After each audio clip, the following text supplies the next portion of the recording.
Bonsoir et bienvenue dans votre édition Pays Gardois. Le Pont du Gard accueillait aujourd'hui une étape du Tour cycliste féminin international de l'Ardèche. Nous y reviendrons dans ce journal.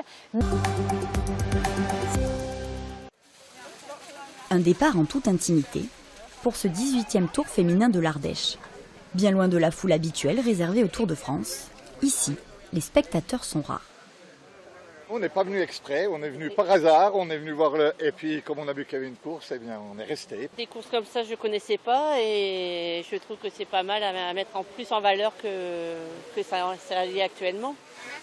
25 équipes, plus de 150 coureuses, cette course en 7 étapes est internationale et prestigieuse.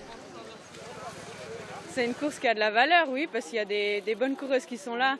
Après, c'est clair que si on peut la gagner, ça a de la valeur. C'est une des courses les plus importantes de l'année et nous sommes très contents d'être ici.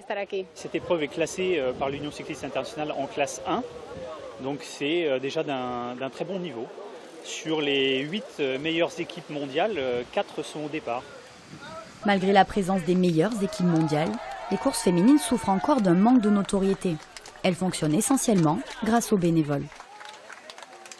Le problème, c'est que les hommes sont beaucoup plus médiatisés. Ce sont des supports publicitaires plus importants pour le moment. Donc les cyclistes femmes doivent gagner leur lettre de noblesse.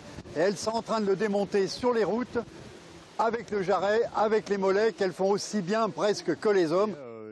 Après une étape de 135 km aujourd'hui, les filles prendront le départ demain de la 6e étape direction Rochemaure, près de Montélimar.